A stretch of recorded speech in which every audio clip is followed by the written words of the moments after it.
U.S. President Donald Trump on Thursday lashed out at Federal Reserve Chair Jerome Powell, saying his termination, quote, cannot come fast enough.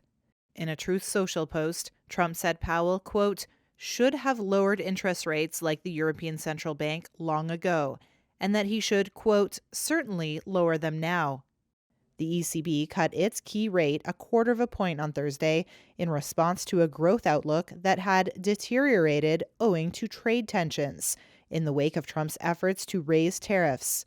I don't think it's a fair comparison for Trump to make between the ECB and the U.S. Fed. Melissa Brown is managing director of investment decision research at SimCore. I think we're seeing some very different economic numbers coming out of the Eurozone versus what's coming out of the U.S. So they have more room to move rates down without worrying about, triggering inflation. I think the ECB is much more worried about the impact of tariffs on Eurozone economies.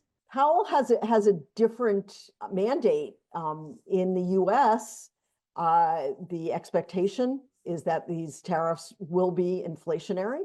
He's got a really, really tough job, I think, of balancing between, we certainly don't want inflation to go way back up, but we also do need to worry about the economic impact. Trump's attack comes a day after Powell warned that Trump's tariff policies risked pushing U.S. inflation and employment further away from the Fed's goals. He also spoke of the central bank's independence during an event at the Economic Club of Chicago. Fed independence is very widely understood and supported in Washington, in Congress, where it really matters. We're never going to be influenced by any political pressure.